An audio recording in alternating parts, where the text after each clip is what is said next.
اعوذ باللہ السمیع العلیم من الشیطان الرجیم بسم اللہ الرحمن الرحیم یا ایہا الذین آمنوا علیکم انفسکم لا یضرکم من ضل اذ اہتدیتم الی اللہ مرجعکم جمیعا فینبئکم بما کنتم تعملون۔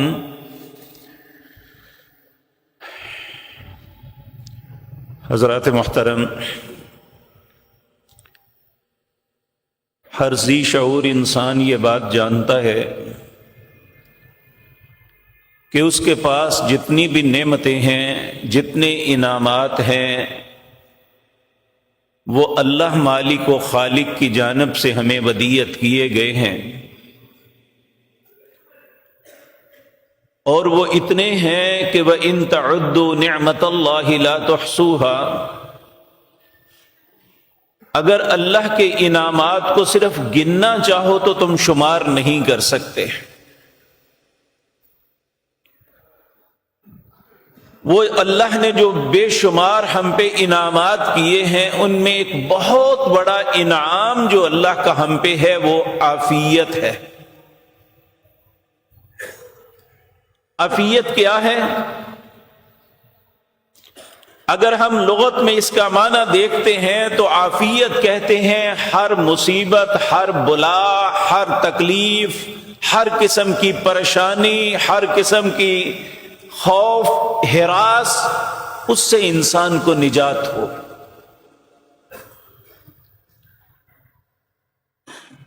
جب انسان کو بھی یہ بات بہت پسند ہے کہ وہ کسی قسم کی کسی مشکل کا شکار نہ ہو،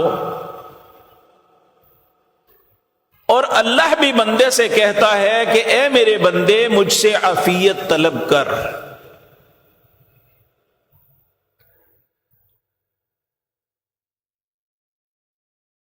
عافیت جو ہے دو قسم کی ہے۔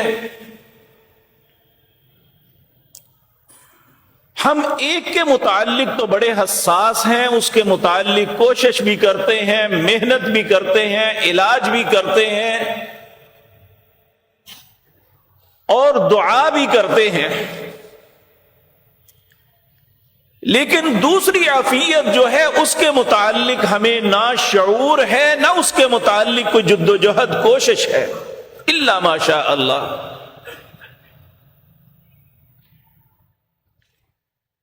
ائمہ مفسرین نے عافیت کو دو حصوں میں ڈیوائیڈ کیا ہے۔ ایک عافیت ہے ہمارے جسم کی، ہماری اولاد، ہمارے والدین، ہمارے اہل و عیال، اور ہمارا مال۔ اس کے متعلق ہم بڑا تردد، بڑی کوشش، بڑی جد و جہد کرتے ہیں، رو رو کے اللہ سے دعائیں مانگتے ہیں۔ اگر خدا نخواستہ اولاد میں سے کسی کو کوئی تکلیف ہو جائے تو والدین تڑپ جاتے ہیں، اگر ماں باپ میں سے کسی کو تکلیف ہو تو اچھی اولاد اپنے ماں باپ کے لیے تڑپ جاتی ہے، اگر رشتوں کی قدر جاننے والا ہے تو اپنے بہن بھائیوں کی تکلیف پہ تڑپتا ہے، اور خصوصاً جو ہمیں اپنا مال سب سے زیادہ محبوب ہے اس کے لیے تو بہت زیادہ ہر انسان میں تڑپ ہے، لیکن جو حقیقی عافیت ہے اس کے متعلق ہم نہیں سوچ و بچار کرتے۔ وہ ہے دین کی عافیت۔ نبی کریم صلی اللہ علیہ وسلم جو صبح شام کے اذکار عافیت کے متعلق پڑھتے تھے نا، ان میں اپنی ذات، اپنا اہل، اپنا مال وہ بعد میں، دین پہلے کہا۔ اللہم انی اسألک العفو والعافیۃ فی دینی۔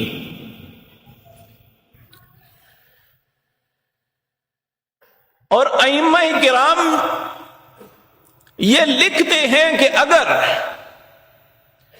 دنیا کی ہر عافیت مل جائے، دین کی عافیت نہ ملے تو بربادی ہے۔ اس کی مثال دیتے ہیں. فرعون اللہ کے دشمنوں میں بہت بڑا دشمن تھا. اللہ رب العزت نے اس کو دنیا کی ہر نعمت سے نوازا تھا، حتیٰ کہ اس کے متعلق لکھتے ہیں کہ اسے پوری زندگی کبھی سر میں درد نہیں ہوا تھا. یعنی صحت، عافیت، مال، دولت، فوجیں، عزت، طاقت، سب کچھ تھا، لیکن بدقسمتی سے دین نہیں تھا. اس کا نتیجہ کیا نکلا؟ جب مرنے لگا تو اسے احساس ہوا کہ میرے پلے تو کچھ بھی نہیں ہے. پہلے اتنا مغرور اور متکبر تھا، کہتا تھا انا ربکم الاعلی. اعوذ باللہ من الشیطان الرجیم. اس کائنات کے اندر سب سے بڑا رب میں ہوں.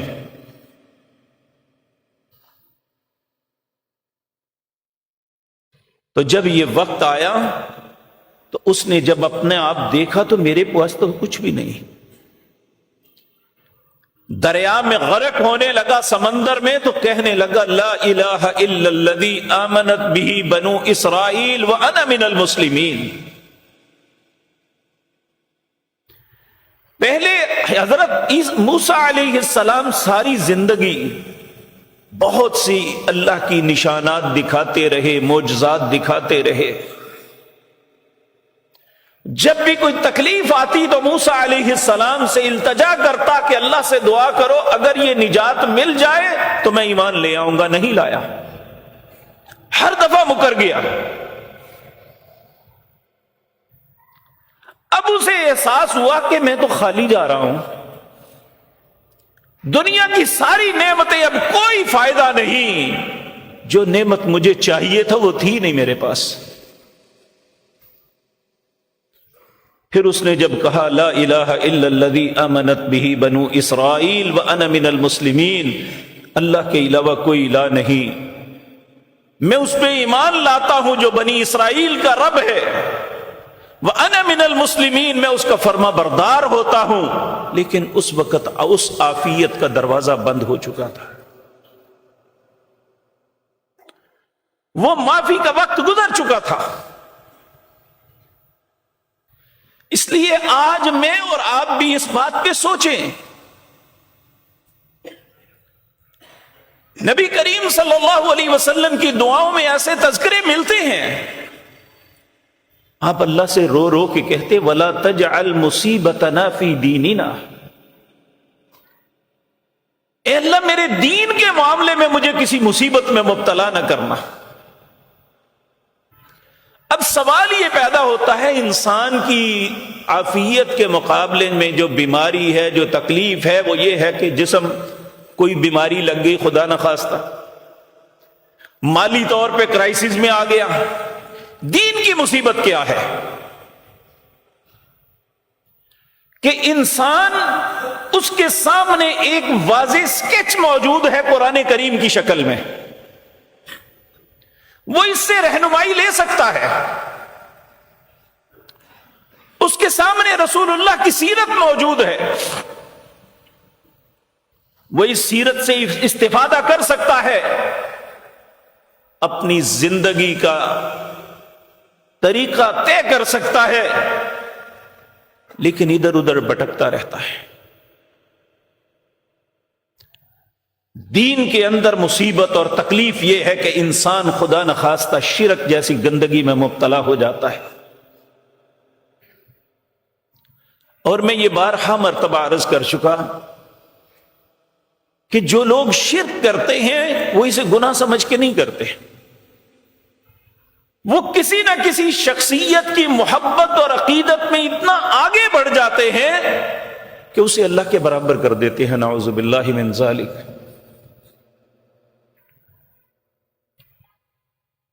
اللہ کو یہ بات اتنی بری لگتی ہے کہ کوئی میری برابری کرے، کوئی شخص جو میری خاص صفات ہیں کسی اور میں کہے کہ اس میں بھی ہے.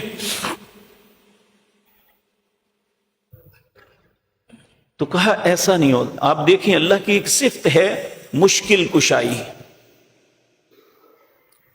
سورت یونس کی آخری آیات میں اللہ فرماتے ہیں وَإِن يَمْسَسْكَ اللَّهُ بِضُرٍّ فَلَا كَاشِفَ لَهُ إِلَّا هُوَ. اگر اللہ کسی کو مصیبت میں مبتلا کرتا ہے تو پوری کائنات میں کوئی اس کی مشکل کا حل نہیں کر سکتا. کون کر سکتا ہے؟ الا ہو، صرف وہی. اور اسی طرح ہم بعض بزرگان دین کے متعلق یہ عقیدہ رکھتے ہیں کہ وہ غوث ہیں، مددگار ہیں. اللہ فرماتے ہیں وَإِن يُرِدْكَ بِخَيْرٍ فَلَا رَادَّ لِفَضْلِهِ. اللہ جس کو دینا چاہے اس سے پوری کائنات بھی مل جائے تو روک نہیں سکتی. تو یہ جو اللہ کی صفات میں کسی کو شریک بنا لینا اللہ کو سخت ناپسند ہے. نبی کریم صلی اللہ علیہ وسلم نے ہر غیرت مند آدمی کے ذہن پہ چوٹ ماری ہے. کہا جس طرح تمہارا باپ ایک ہے اس طرح تمہارا رب بھی ایک ہے. اپنے باپ کی کسی صفت میں کوئی کسی کو شریک بنانے کے لیے تیار نہیں. کوئی بھی غیرت مند انسان اس طرح اپنے رب کے ساتھ بھی کسی کو شریک نہ بناؤ.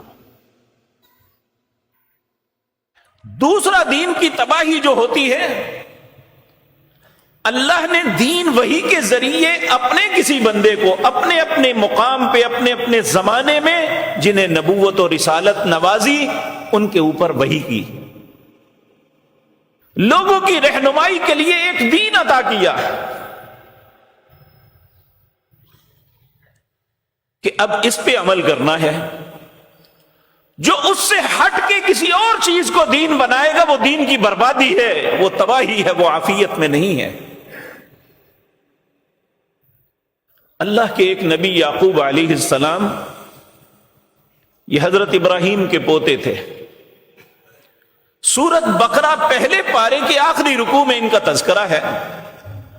ام کنتم شہداء اذ حضر یعقوب الموت،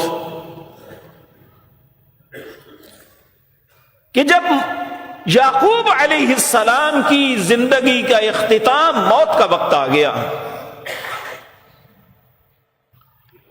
اذ قال لبنی، 12 بیٹے تھے، اپنے بیٹوں کو کہنے لگے ما تعبدون من بعدی، میرے بعد کس کی عبادت کرو گے جی؟ سب نے بیک زبان کہا نعبد الہک و الہ آبائک ابراہیم و اسحاق، ہم آپ کے بعد اسی رب کی عبادت کریں گے جو ابراہیم اور اسحاق کا رب تھا، یعنی ان کے دادا اسحاق اور پردادا سیدنا ابراہیم کا. اور کہا اس بات پہ پختہ رہنا، اگر اس کے علاوہ کسی اور دین کے اندر بھلائی تلاش کرنے کی کوشش کی تو نہیں ملے گی. یہ سلسلہ تو ذہب سونے کی زنجیر چلتی رہی، بالآخر یہ اختتام ہوتی ہے جناب محمد الرسول اللہ پہ. پہلے جس علاقے میں جو نبی ہوتا، کسی نبی کی بھی اطاعت کر لی جائے تو وہ ہدایت یافتہ ہے. لیکن جب اللہ نے محمد الرسول اللہ پہ رسالت اور نبوت اتاری، ایک پیارا دین عطا کیا اسلام، پھر ساتھ ہی ہمیں کہہ دیا وَمَن يَبْتَغِ غَيْرَ الْإِسْلَامِ دِينًا فَلَن يُقْبَلَ مِنْهُ.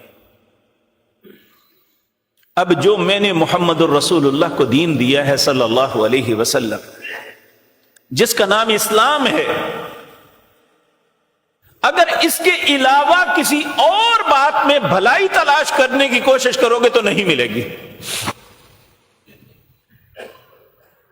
لیکن بدقسمتی آپ دیکھیے کہ ہم زندگی کے بہت سے معاملات میں سمجھتے ہیں کہ غلط کر رہے ہیں، شریعت اس کے خلاف حکم دے رہی ہے. ہم اپنی خوشیاں بھی دیکھ لیں، خدا نخواستہ غمیاں بھی دیکھ لیں. ہمیں علم ہوتا ہے یہ شریعت کے منافی ہے، اللہ اور اس کے رسول کی معصیت ہے، یہ کہہ کے اپنے دل کو تسلی کر دے دیتے ہیں یہ خوشی کا موقع ہے، کہ خوشی کا موقع یہ ہے کہ ہم اللہ کی نافرمانی کریں۔ اللہ نے یہ خوشی اس لیے ہمیں دکھائی ہے کہ ہم اس کے خلاف کھڑے ہو جائیں۔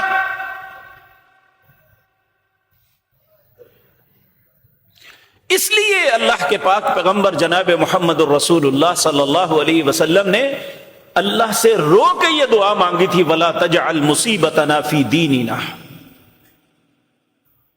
اے اللہ میرے دین کے معاملے میں مجھے کسی مصیبت میں نہ ڈال دینا۔ تو جہاں ہم اپنی ذات کے لیے، اپنی اولاد کے لیے، اپنے ماں باپ کے لیے، اپنے مال کے لیے، اپنے کاروبار کے لیے، اپنی آسائش اور آرام کی عافیت طلب کرتے ہیں، ہمیں دین کی عافیت بھی طلب کرنی چاہیے۔ اگر دین کی عافیت مل گئی تو دونوں جہانوں کی عافیت مل گئی،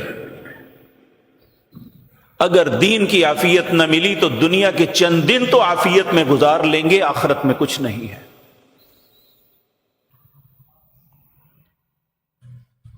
تو میرے عزیز بھائیوں، میں نے آغاز میں آپ کے سامنے ایک آیت پڑھی، سورۃ مائدہ، اس کی آیت نمبر 105۔ اللہ اہل ایمان کو مخاطب کر رہے ہیں، یا ایھا الذین آمنوا، اے لوگوں جو ایمان لائے ہو، علیکم انفسکم، تمہارے اوپر اپنے متعلق کچھ ذمہ داری ہے۔ وہ ذمہ داری کیا ہے؟ کہ ہم دین و دنیا کے معاملے میں اپنے آپ کو محفوظ کریں، دنیا کے معاملے میں بھی عافیت طلب کریں، آخرت کے معاملے میں بھی۔ اب دیکھیں، آپ دانا اور عقل مند لوگ ہیں، ذمہ داری ادا ہونے سے ہوتی ہے۔ آپ دیکھیں، ہم کسی کی ملازمت کریں یا اپنا کاروبار کریں، ہم پہ ذمہ داری ہوتی ہے کہ جو ہمیں ذمہ داری سونپی گئی ہے اسے پورا کریں۔ تو اللہ رب العزت اہل ایمان کو کہتے ہیں، علیکم انفسکم، تمہارے اوپر تمہاری ذمہ داری ہے، لا یضرکم من ضل، تمہیں گمراہ شخص اس وقت تک وہ گمراہ نہیں کر سکتا، کوئی نقصان نہیں پہنچا سکتا، اذ اہتدیتم الی اللہ، جب تک تم اللہ کی رہنمائی میں چلو گے۔ اگر ہم اپنی خواہش کے مطابق چلیں گے، اپنے مالک کی رہنمائی کو چھوڑ دیں گے، تو ہمیں گمراہی سے کوئی نہیں بچا سکتا۔ کہا لا یضرکم من ضل اذ اہتدیتم الی اللہ مرجعکم جمیعا، یاد رکھو ایک وقت آئے گا جب لوٹ کے تمہیں اللہ کے پاس جانا ہے۔ پھر یہاں کام ختم نہیں ہونا، فَيُنَبِّئُكُمْ بِمَا كُنْتُمْ تَعْمَلُونَ، پھر اللہ تمہیں بتائے گا تم کیا کرتے رہے ہو۔ اب یہاں پہ کسی مفتی صاحب سے فتویٰ لینے کی ضرورت نہیں ہے، آپ کا مفتی آپ کے سینے میں ہے، میرا مفتی میرے سینے میں ہے، میں اپنے آپ کو پوچھ سکتا ہوں کہ میں کیا کر رہا ہوں، کیا میں اس کا جواب دے سکوں گا؟ اس لیے ضروری امر ہے کہ ہم اللہ سے عافیت مانگیں، اور اللہ کو دعاؤں میں دو دعائیں بڑی محبوب ہیں۔ پہلی، ربنا آتنا فی الدنیا حسنۃ وفی الآخرۃ حسنۃ وقنا عذاب النار، اور دوسری، اللہم انی اسألک العفو والعافیۃ فی الدنیا والآخرہ۔ اور اس کے آگے رسول اللہ فرماتے تھے توفنی مسلمن، وَأَلْحِقْنِي بِالصَّالِحِينَ، اے اللہ میں دنیا اور آخرت میں ہر چیز کی عافیت کا تجھ سے طالب ہوں، اے اللہ جب موت دینا تو اسلام کی حالت میں دینا ہے، اور جب مر جاؤں تو وَأَلْحِقْنِي بِالصَّالِحِينَ، مجھے نیک لوگوں کے ساتھ شامل فرمانا۔ یہ ہے دراصل عافیت۔ ہم اگر دیکھیں کوئی شخص ہم سے پوچھتا ہے کیا حال ہے، جی بالکل ٹھیک ہے، تندرست ہوں، کام بھی اچھا ہے، سب کچھ، لیکن کئی بیچارے ایسے بھی ہیں جو ہمیشہ اپنا غم سناتے ہیں۔ سیدنا ابوبکر صدیق رضی اللہ تعالی عنہ آپ منبر پہ کھڑے ہو کے ایک دن لوگوں کو یہ ارشاد فرمانے لگے، یا عباد اللہ، اے اللہ کے بندو، وَمَنْ عُوفِيَ فَشَكَرَ، جس شخص کو اللہ نے عافیت دی ہے وہ شکر کرے۔ اگر اللہ نہ دیتا تو کیا بگاڑ سکتے تھے؟ احب الى کل ذی لب ان یبتلا فیصبر، یہ اس بات سے بہتر ہے کہ تمہیں کوئی تکلیف آ جائے تو تم صبر کرو، اس سے بہتر ہے کہ جب اللہ تمہیں یہ چیز عطا کرے تو اللہ کا شکر ادا کرو۔ تو اللہ رب العزت ہم سب کو توفیق عطا فرمائے۔ حضرت رفاع بن رافع انصاری رضی اللہ تعالی عنہ کہتے ہیں، سیدنا ابوبکر صدیق رضی اللہ تعالی عنہ جب خلیفۃ الرسول بنے، جمعے کے لیے خطبہ دینے کے لیے کھڑے ہوئے تو اللہ کی حمد و ثنا کر کے رونے لگے۔ لوگوں کو بڑا تعجب ہوا، کس بات پہ رو رہے ہیں؟ پھر آپ نے بتایا، قام رسول اللہ صلی اللہ علیہ وسلم عام الاول علی المنبر، جب ہجرت کر کے پیارے نبی جناب محمد الرسول اللہ صلی اللہ علیہ وسلم مدینہ منورہ میں تشریف لائے اور آپ منبر پہ کھڑے ہوئے اور رونے لگے۔ ثم بکا، پیارے نبی رونے لگے۔ فقالوا، اور آپ روتے ہوئے فرمایا، اے لوگو اسأل اللہ العفو والعافیت، لوگوں میں تمہیں نصیحت کرتا ہوں اللہ سے معافی اور عافیت طلب کیا کرو۔ یہاں یہ بات سمجھ آتی ہے کہ عافیت معافی کے بعد ملتی ہے، چاہے وہ جسمانی مالی عافیت ہو یا دین کی عافیت ہو، اللہ سے معافی مانگیں گے تو ملے گی، کیونکہ یہ انڈرسٹوڈ ہے کہ ہر دن ہر رات ہم سے بے شمار خطائیں ہوتی ہیں، اور اللہ رب العزت اتنے مہربان ہیں، ہر جب دن طلوع ہوتا ہے تو اللہ اپنا دایاں ہاتھ پھیلاتے ہیں کہ ہے مجھ سے معافی مانگنے والا کوئی، میں معاف کر دوں۔ جب رات چاہتی ہے تو اللہ پھر اپنا ہاتھ پھیلاتے ہیں، ہے معافی مانگنے والا، میں اسے معاف کر دوں۔ باوجود اس بات کی کہ ہم غلطیاں پہ غلطیاں کرتے ہیں، پھر بھی وہ معاف کرنے کے لیے تیار ہے۔ تو رو کے رسول اللہ صلی اللہ علیہ وسلم نے یہ نصیحت فرمائی۔ کیوں روئے تھے؟ اس لیے کہ بڑی اہم بات تھی، ہمارے لیے خیر کا رستہ تھا، ہمیں احساس دلانا تھا کہ یہ تمہارے لیے بڑی سنجیدگی کی بات ہے۔ کہا ثم بقا فقال اسأل اللہ العفو والعافیہ، کہا اللہ سے سوال کیا کرو معافی اور عافیت کا۔ فإن أحدا لم يعطى بعد اليقين خيرا من العافية، یہ اسلام کے قبول کرنے کے بعد، اس خیر کو مان لینے کے بعد، عافیت سے بڑھ کے اللہ کی کوئی نعمت نہیں ہے۔ اس لیے تم اللہ سے یہ دعا مانگا کرو کہ اللہ رب العزت تمہیں عافیت سے نوازے۔ ایک مرتبہ نبی کریم صلی اللہ علیہ وسلم آپ مسجد میں تشریف لائے تو ایک شخص بیٹھا دعا مانگ رہا تھا، اللہم انی اسألک الصبر، اے اللہ میں تجھ سے صبر کا سوال کرتا ہوں۔ دعا اچھی تھی کہ انسان کوئی بھی مصیبت تکلیف آئے صبر کرنے والوں سے اللہ محبت کرتے ہیں، ان اللہ یحب الصابرین۔ نبی کریم صلی اللہ علیہ وسلم آپ نے اسے فوراً کہا، او اللہ کے بندے، سألت اللہ البلاء، کیا اللہ کی مصیبتیں مانگ رہے ہو؟ فسلہ العافیہ، تم اللہ سے عافیت کیوں نہیں مانگ رہے؟ صبر کس بات پہ مانگ رہے ہو کہ تمہیں مصیبت آئے تو تم صبر کرو؟ سلہ العافیہ، اللہ رب العزت سے عافیت طلب کیا کرو۔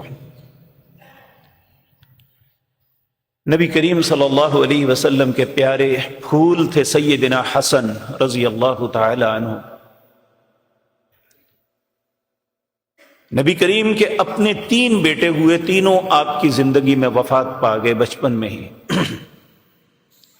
اس لیے یہ دونوں آپ کے پیارے نواسے سیدنا حسن اور سیدنا حسین رضی اللہ تعالی عنہما، نبی کریم فرمایا کرتے تھے یہ میرے پھول ہیں۔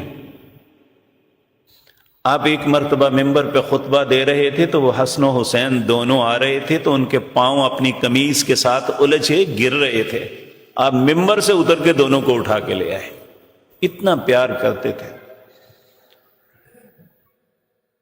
اور واقعتاً ان کی زندگی اگر دیکھیں تو بہت خوبصورت اور پیاری زندگی گزاری انہوں نے۔ یہ دونوں جوان جنت کے جوانوں کے سردار بنا دیے جائیں گے۔ نبی کریم نے سیدنا حسن کو جو قنوت وتر سکھائی تھی نا، کہ جو وتر کی نماز ہے اس میں یہ قنوت کیا کرو، اس کے کلمات یہ ہیں، اللہم اہدنی فی من ہدیت وعافنی فی من عافیت، اے اللہ مجھے ہدایت دے جس طرح تو نے ہدایت یافتہ لوگوں کو دی، وعافنی فی من عافیت، اے اللہ مجھے عافیت سے نواز جس طرح عافیت والے لوگوں کو، خیر والے لوگوں کو تو نے عافیت عطا فرمائی۔ میرے پیارے بھائیوں، ہم چونکہ عجمی ہیں، ہم ان دعاؤں اذکار کو یاد تو کر لیتے ہیں، پڑھتے بھی ہیں، لیکن عموماً ہمیں پتہ نہیں ہوتا کہ ہم اللہ سے کیا بات کر رہے ہیں۔ اس لیے جو بھی کلمات آپ یاد کریں نا، ان کے معنی ضرور جانیں، کیونکہ دیکھیں نا، آپ میرے ساتھ بات اپنی زبان میں کریں گے، میں آپ کے ساتھ یہ بات کروں گا، آپ کو بھی سمجھ آئے گی، مجھے بھی، چونکہ وہ ہماری زبان نہیں ہے، اور ضروری امر ہے کہ ہمیں اس کے معنی کا علم ہونا چاہیے۔ تو ہم ساری زندگی، ہم یقین جانیے، اپنے آپ سے پوچھ لیں کہ ہمیں نماز جو روزانہ 5 وقت پڑھتے ہیں، بہت سے بھائی اور بہنیں ایسی ہیں جنہیں نماز کا ترجمہ نہیں آتا، حالانکہ یہ ہماری اور اللہ سے گفتگو ہے، یہ ایک میٹنگ ہے جس میں ہم بات کرتے ہیں، اللہ ہماری بات کا جواب دیتے ہیں۔ تو جب ایک انسان کو احساس ہوگا کہ میں کیا مانگ رہا ہوں اور مجھے دینے والا کون ہے، تو اس کی کیفیت کچھ اور ہوگی۔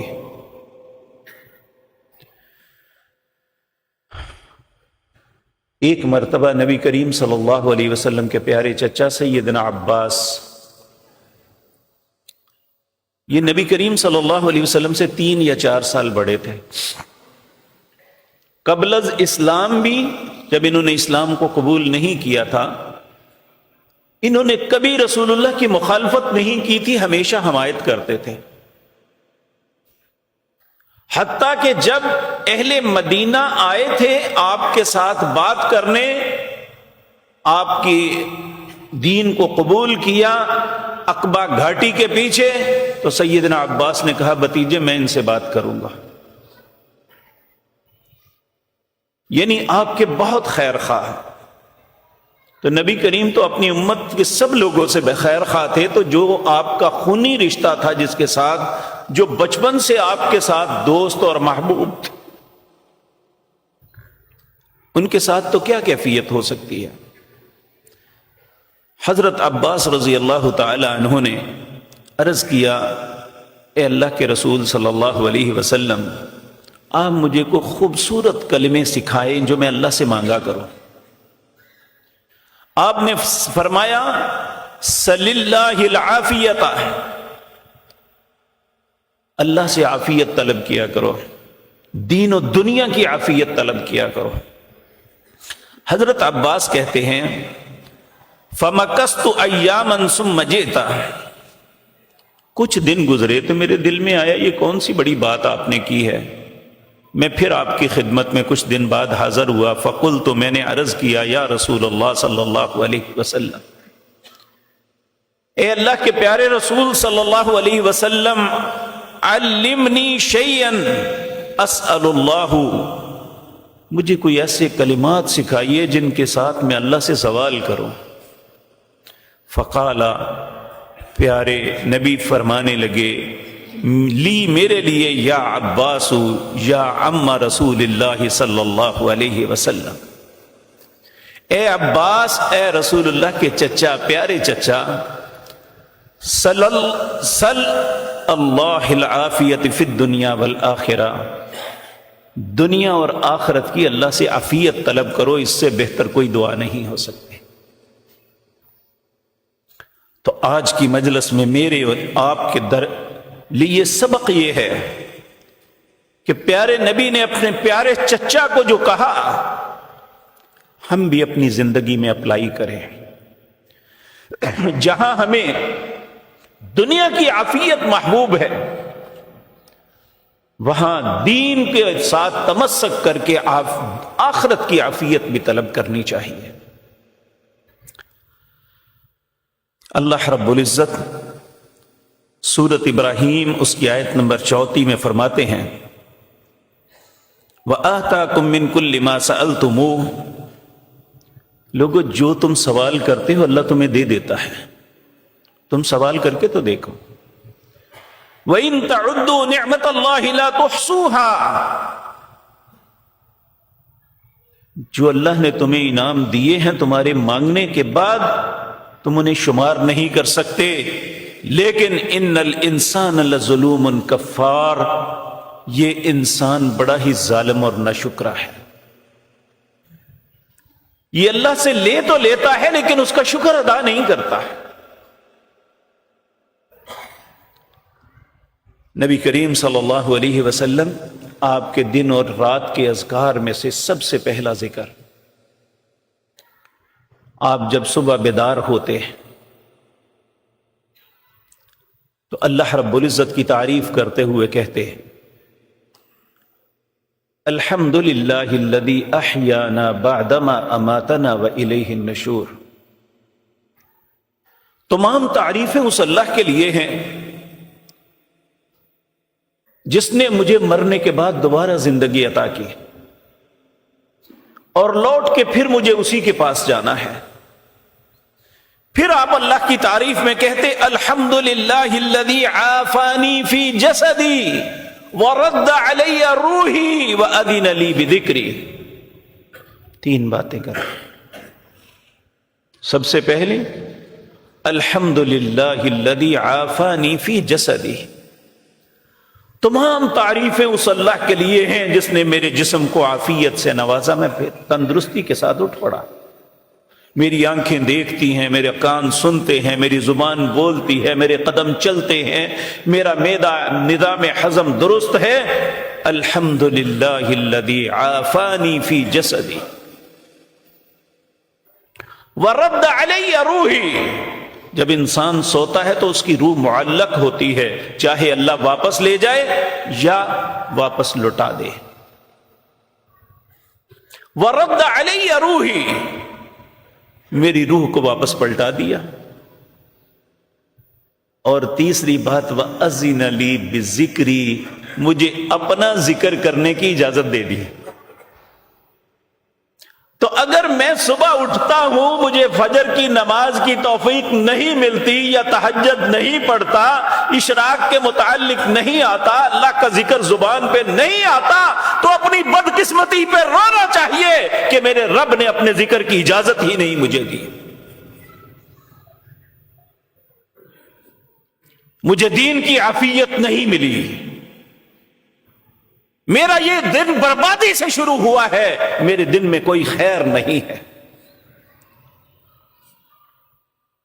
الحمدللہ الذی عافانی فی جسدی ورد علی روحی وأذن لی بذکری. اے اللہ تو ہمیں اپنے ذکر کی اجازت دے دینا ہے.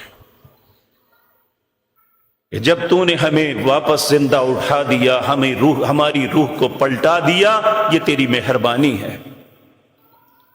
اے مالک، تیرے گناہگار بندے، ہمیں اپنے ذکر کی اجازت دے دینا. یہ دین کی عافیت ہے میرے پیارے بھائیوں. اسی طرح رسول اللہ صلی اللہ علیہ وسلم یہ کلمات وہ ہیں، آپ انہیں باڈی گارڈ سمجھ سکتے ہیں. اپنی پوری اپنے خاندان، اپنے اہل و عیال، اپنا مال، اپنے دین کے متعلق، ہر چیز کے متعلق اگر ہم صبح بھی اللہ سے التجا کریں اور رات کو بھی اللہ سے التجا کریں، اللہ عافیت سے نواز دیں گے. وہ کیا ہیں؟ اللہم انی اسألک العفو والعافیت فی الدنیا والآخرہ. اللہم انی اسألک العفو والعافیت فی دینی ودنیای واہلی ومالی. اللہم استر عوراتی وآمن روعاتی. اللہم احفظنی من بین یدی ومن خلفی وعن یمینی وعن شمالی ومن فوقی واعوذ بعظمتک ان اغتال من تحتی. اللہم، اے میرے اللہ، انی اسألک، میں تجھ سے سوال کرتا ہوں، العفو والعافیت فی الدنیا والآخرہ، دنیا اور آخرت میں معافی اور عافیت کا سوال کرتا. پھر کہتا ہے اللہم انی اسألک العفو والعافیت فی دینی. اے اللہ، میرے دین کے معاملے میں تجھ سے سوال کرتا ہوں، میرے دین کے معاملے میں معافی اور عافیت عطا فرما. وَدُنْيَايَ، میری دنیا کے جملہ معاملات میں مجھے معافی اور عافیت عطا فرما. وَأَهْلِي، میرے اہل و عیال کے معاملے میں دنیا اور آخرت میں عافیت اور معافی عطا فرما. وَمَالِي، اے اللہ جو تو نے انعام کے طور پہ مجھے مال دیا ہے اس میں عافیت اور معافی عطا فرمانا. میں اسے مس یوز نہ کر لوں، غلط طریقے سے نہ لے لوں. اللہم استر عوراتی، اللہ میں اقرار کرتا ہوں میری بہت سی خطائیں ہیں، اے اللہ ان خطاؤں پہ پردہ ڈال کے رکھ رہا. وَأَمِّن رَوْعَاتِي، مصیبت، گھبراہٹ، تکلیف کے وقت مجھے امن نصیب کرنا. اللہم احفظنی من بین یدی، اے اللہ آگے سے میری حفاظت کرنا. وَمِن خلفی، پیچھے سے حفاظت کرنا. وَعَنْ یمینی، دائیں سے حفاظت کرنا. وَعَنْ شمالی، بائیں سے حفاظت کرنا. وَمِن فوقی، اے اللہ اوپر سے میری حفاظت کرنا. وَأَعُوذُ بِعَظْمَتِكَ أَنْ أُغْتَالَ مِنْ تَحْتِي، اے اللہ میں تیری عزت کا واسطہ دے کے کہتا ہوں نیچے سے مجھے کوئی ہلاک نہ کر دے، میری حفاظت فرمانا. جب اللہ سے سوال کریں، اللہ اپنا ذمہ لے لے، میں تیری حفاظت کروں گا، تیرے مال کی، تیرے اہل و عیال کی، تیری جان کی، اور اسی طرح تیرے دین کی، سب چیزوں کی حفاظت کروں گا، تو کون ہے جو نقصان دے سکے؟ ہم صبح اور شام کے اذکار، جس طرح صبح اور شام کے کھانے میں کوئی کوتاہی نہیں کرتے، ہمیں صبح اور شام کے اذکار پڑھنے میں کوتاہی نہیں کرنی چاہیے. وہ انسان اللہ کی حفاظت میں آ جاتا ہے جو پیارے نبی کریم صلی اللہ علیہ وسلم کے بتائے ہوئے اذکار کو اپنی زندگی کا حصہ بنا لیتا ہے۔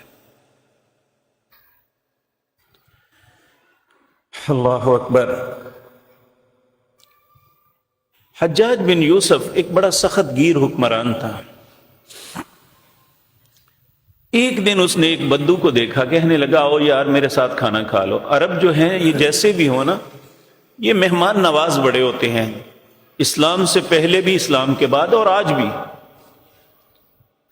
آپ دیکھیں گے جو لوگ حج اور عمرے کے لیے جاتے ہیں، خصوصاً رمضان میں جاتے ہیں، تو آپ نے دیکھا ہوگا افطاری یا سحری کے وقت منتیں بچے کر رہے ہوتے ہیں کہ آپ ہمارے دسترخوان پہ آ کے گئے۔ ہم یہاں کوئی کھانے کے لیے آ جائے تو اسے دھکا دیتے ہیں، لیکن ان کی فطرت یہ ہے کہ شروع سے ہی کہ وہ مہمان نواز ہیں۔ تو حجاج بن یوسف نے ایک بدو کو بلایا، کہا میرے ساتھ کھانا کھا لو۔ جب وہ کھانا کھانے لگا تو کھانا بڑا مزیدار تھا۔ حجاج کہنے لگا انہ طعام طیب، یہ تو بہت اچھا کھانا ہے۔ قال الاعرابی، وہ گاؤں کا سادہ سا بندہ، اس نے بڑی خوبصورت بات کی جو تاریخ کا حصہ بن گئی۔ کہنے لگا واللہ ما طیبہ خبازک ولا طباخک، نہ تو تیرا نان بھائی جو ہے اچھا ہے، نہ تیرا پکانے والا اچھا ہے، ولیکن طیبۃ العافیہ، اچھی عافیت ہے۔ اگر میں بیمار ہوتا تو یہی کھانا مجھے کڑوا لگنا تھا، اگر مجھے صحت عافیت نہ ہوتی تو یہ سونے کا پکا ہوتا تو تب بھی مجھے میرے لیے کچھ نہیں تھا۔ تو اچھی کیا ہوئی؟ عافیت۔ اب دیکھیں نا، خدا نہ خواستہ کسی بچے کو، بڑے کو بخار ہو جاتا ہے تو ماں، بہن، بیٹی، بیوی منتیں کرتی ہے ایک لقمہ لے لے، جی مجھے کڑوا لگتا ہے میں نے نہیں کھانا، حالانکہ کسی اور کو کڑوا نہیں لگتا۔ تو پھر کھانا اچھا نہ ہوا۔ عربی نے ایک سبق دیا مجھے اور آپ کو بھی کہ وہ پکایا ہوا یا پکانے والا اچھا نہیں ہے، تمہاری عافیت اچھی ہے۔ عافیت ٹھیک ہے تو سوکھا ٹکڑا بھی تمہیں اچھا لگے گا۔ تو اللہ رب العزت ہمیں بھی عافیت سے نوازے، دین و دنیا کی عافیت سے نوازے۔ لیکن پیارے بھائیو، حضرت عبداللہ بن عباس رضی اللہ تعالی عنہ آپ فرماتے ہیں کہ نبی کریم نے ایک دفعہ نصیحت کرتے ہوئے مجھے فرمایا کہ عبداللہ یہ میری بات یاد رکھنا، نعمتانی مغبون فیہما کثیر من الناس، دو نعمتیں ایسی ہیں اکثر لوگ ان کی قدر نہیں کرتے۔ وہ دو نعمتیں کون سی ہیں؟ الصحت والفراغ، ایک صحت، تندرستی، عافیت، اور دوسری سہولت، فراغت، کہ اللہ آرام سے بیٹھے ہوئے رزق دے رہا ہے۔ ان دونوں چیزوں کی اکثر لوگ قدر نہیں کرتے۔ یہی عبداللہ بن عباس رضی اللہ تعالی عنہ فرماتے ہیں، ایک دوسرے موقع پر رسول اللہ نے مجھے فرمایا اغتنم خمسا قبل خمس، پانچ چیزوں سے پہلے غنیمت جانو۔ میں نے عرض کیا اللہ کے پیارے حبیب، وہ کون سی پانچ چیزیں ہیں جو پانچ چیزوں سے پہلے جنہیں غنیمت جانے؟ تو پیارے نبی صلی اللہ علیہ وسلم نے فرمایا شبابک قبل حرمک، بڑھاپے سے پہلے جوانی کو غنیمت جانو، وصحتک قبل سقمک، بیماری سے پہلے صحت اور عافیت کو غنیمت جانو، وغناک قبل فقرک، فقیری سے پہلے جو اللہ نے غنا دی ہے، نعمتیں دی ہیں، اسے غنیمت جانو، وفراغک قبل شغلک، اور جو فراغت ہے کام یا انسان بہت زیادہ مصروفیت سے پہلے اس فراغت کو غنیمت جانو، اور سب سے بڑی بات وہ ہے حیاتک قبل موتک، موت سے پہلے زندگی کو غنیمت جانو کہ بعد الموت وہ ذخیرہ ہے جو ہم آج کر رہے ہیں، یہ آج میری اور آپ کی مرضی ہے وہ ذخیرہ اچھا کر لیں یا برا جمع کر لیں، جو کریں گے وَإِنَّمَا تُوَفَّوْنَ أُجُورَكُمْ، جو کیا ہے اس کا بدلہ ملے گا۔